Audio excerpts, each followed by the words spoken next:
All right, tip number one straight away is to actually know when you need to salvage items. Now you'll see here I have these boots. These boots have a rune socket. You'll also come across items that sometimes say quality and a percentage up to like 20%. Those items, if they're terrible, this is where you want to come and deal with them. You want to go to the salvage bench and you want to salvage them, and this is where you get an artificer shard.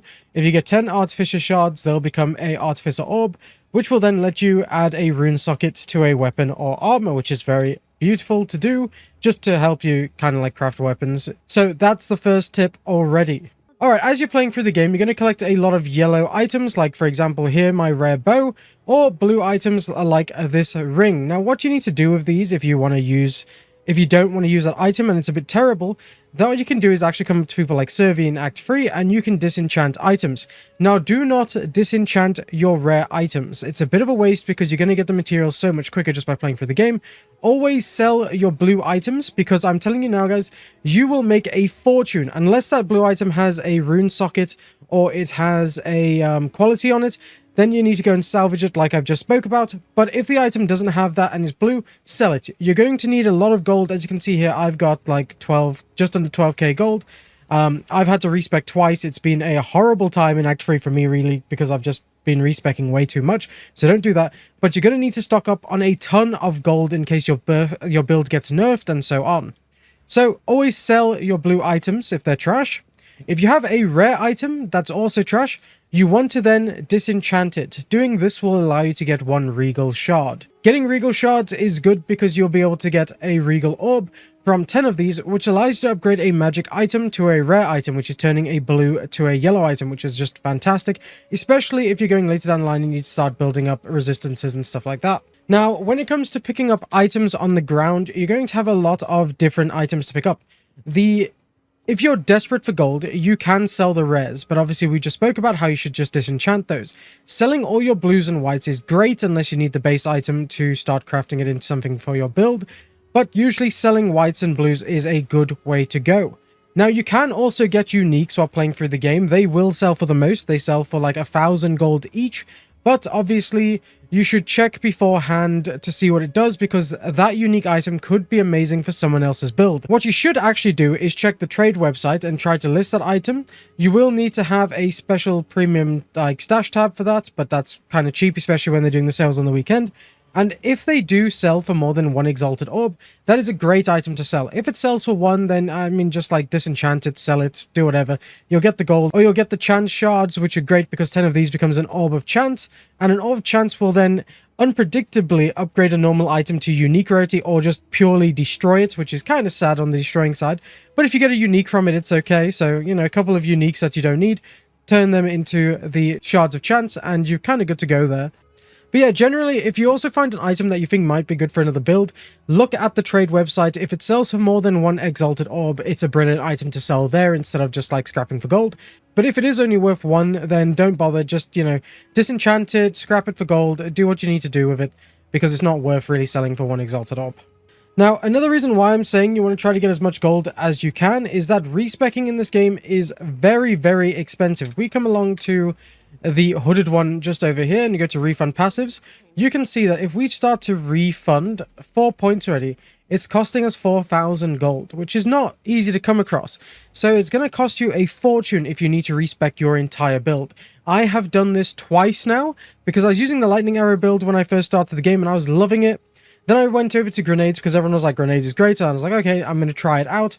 I hated grenades. It's too slow. It just feels crap compared to lightning arrows. So I went back and respec. It took me a good solid number of hours to finally be able to respec back into my lightning arrow build, which is why I'm still in Act 3 after like 30 plus hours. The time investment for respecking is too much. The gold investment is too much. Like, if you are going to respec, make sure it's a light respec and you have the gold for it. So make sure you got about 25k on average to actually do that properly. Now, if you are going to be listing items on the marketplace to sell stuff, you do need to be aware that if you put an item up and you get spammed in chat for lots of different offers very quickly, you've most likely put that item up for a really low price compared to what it should be. Just be aware of that and kind of raise the price up because getting spammed just means a whole bunch of people are like, yep, that's a deal, I want to buy it. So, you know, don't get yourself ripped off.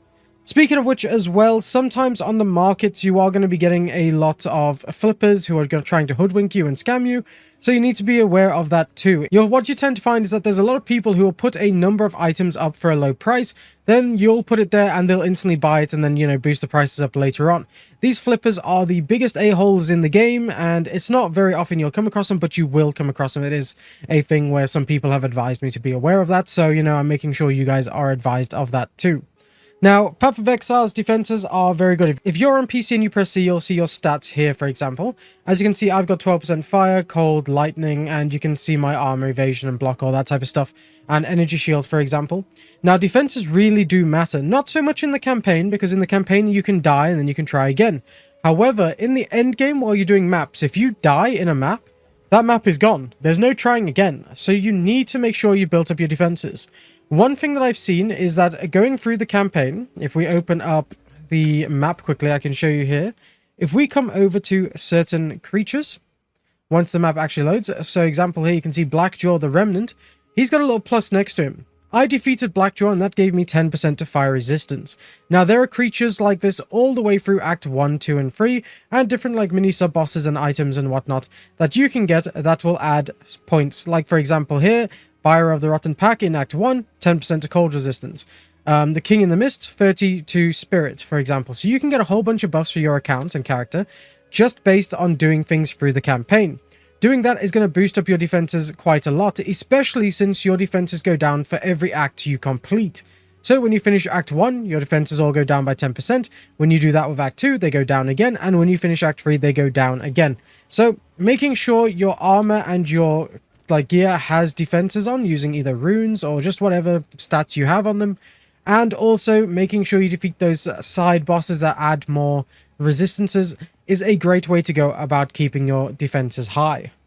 Now, if you are someone who struggles to come up with their own build in this game and you're using one online, there's nothing wrong with that at all, but expect it to be nerfed if it is very overpowered. The thing with a lot of these online builds is everyone's kind of following a meta or trying to form a meta, so everyone starts playing the same stuff.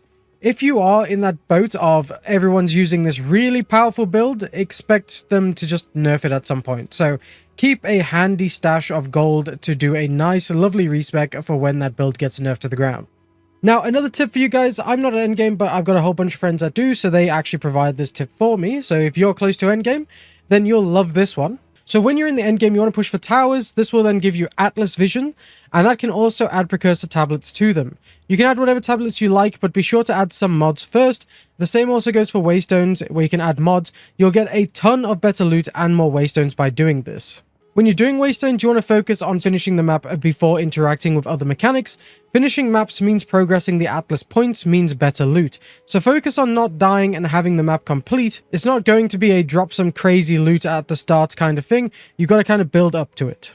Now, we did speak about defenses a little bit, and you're probably asking, why am I dying? Especially if you're playing through the campaign and you're new to ARPGs, and that's again because of those resistances. If you're at like 10% for fire resistance, you are going to just get melted. That's how I die a lot. What you can do is you can go and trade a cheap item with good resistances. It's pretty easy. It's a great way of doing it because it just costs exalted orbs. So you can quickly go and trade an item to boost up whatever resistance you need for a better item. Of course, if you have friends and a guild, you can also just ask around there too. They might have a few better items that have dropped for them that they can happily share with you. And of course then, not all items are equal either. You can get, for example, a sturdy crossbow or an expert sturdy crossbow. Now, expert is just better. It's just straight, flat, more damage. So when you're looking for an upgrade for your items, make sure you consider this as well, because obviously if you get an upgrade that's a few levels higher, but it's only a sturdy one, and you still have an expert one that slightly does more damage, you're better off keeping the lower level item because it still does more damage than the high level one. Unless, of course, you get a good piece of loot at that high level, then obviously that's just going to be great out of the gate. And of course, when it comes to listing items as well, or just trying to look for items that you think are going to be good, for example, here, if we have an expert tag item and it's good, and it has mods, you can check if it has any good physical damage mods. For instance, let's say a crossbow with like 150% physical damage. That would most likely sell for a lot to different players depending on their build, so you could stick that item up on the trade post and see whatever money you could make from that.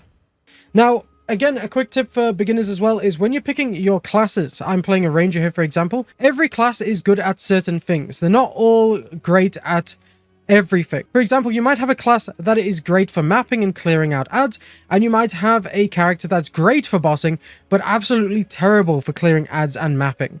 So just pick something that's fun to you and that you like to look up. For example, Ranger Lightning Arrows. I love it. It's just so much fun. I wouldn't go back off it now. It's something that's going to stick with me. If you see something that's fun for you, like maybe a sorcerer or a monk, and you want to play that class, just go straight and play that class. Ignore the meta, because it just really doesn't matter, because everything is just kind of viable, especially at the start when everyone's still figuring the game out. Like now, I think we're a week into early access. So honestly, guys, just pick something that you want to enjoy. Now, here's a quick way of figuring out if something is an upgrade straight to your DPS. You can open up your skills menu on PCHG. I'm afraid I don't know what it is on consoles. But if you're swapping out items, you can actually see what DPS you do on the side there of your skills. For example, Lightning Arrow here does 842 DPS. If I change my bow, that then goes to nothing because I have no item. If I change it to a worse bow, the DPS would go lower. So this is just a quick general way of seeing if your DPS gets higher or lower, depending on which item you're using. Of course, if it doesn't always affect it too much, you can go and test the weapon yourself, because that's also a great way of testing things. Now, of course, as well, when you first start the game, you'll also have 2 support slots. You can actually upgrade these with some items you find in-game. We have a couple here, Lesser Jeweler's Orbs. These will add a support gem socket to a skill gem with 2 supports to get a 3rd one, and you'll be able to get higher ones as you go through the game. So you'll be able to increase the skills you have just by getting like a few more support sockets by playing through the game, essentially. Now, if you are back on the market as well, if an item is expensive, there's a reason for it. The guy's probably absolutely nuts for putting on that price, but it's probably like a really great like god roll item, and it's just incredible. Don't think that you can make it for cheaper, because you probably can't. I know there's a lot of streamers and content creators for this game right now that are all complaining that there is no actual crafting in this game, and I get it. It's very RNG based, and it just feels like you're throwing shit to see what sticks, and yeah, it's not the best crafting system in a game. I'm sure that, you know, they'll change it eventually, or hopefully they'll listen to feedback and somewhat change it, because it does need to be a bit better. Like, I was speaking to a couple of friends, and we were speaking about how Diablo 4 and that other ARPG that came out have better crafting systems, which is absolutely wild. But hopefully they'll make some changes, and we'll see a few changes to that in the future. So essentially, like I was saying, where if you see an item that's expensive and you think you can recraft it, you probably won't be able to, because it's so RNG. What you'll end up probably doing is spending the same amount of resources that it costs to like just buy the item, or you're going to be getting into more cost than it would have just cost you to buy the item. So if you see an item you really want and it's expensive, just straight up buy it, especially since the game is so RNG based right now. It's just not worth the time and the resource investment to try and craft something god tier when you can just straight up purchase it from another player right now. I know it sucks hearing that, and you obviously will get lucky. Like, don't get me wrong, you might have like a leprechaun trained to your desk and you might get the best item you can. And then that's great for you. Maybe sell it for couple hundred exalted orbs. That'd be awesome. And then my last tip for you here today is don't get attached to any loot. Loot in this game is going to be changing, especially as you go through the campaign, because right now you have the first 3 acts and then you have to go through cruel mode, whereas in the future, after early access, we'll have all 6 acts. You're going to be changing this because of the level on these items anyway, so don't get attached to early game loot. Once you get to the end game and mapping, maybe then you can start to slightly get attached, but you'll be making progress through the game anyway, so you've got that to look forward to. Anyway, guys, that is it for this video. I hope all these tips helped you, and if you did enjoy them, let me know what you think in the comment section below, and hopefully I will see you again in the next video. Enjoy the rest of your day.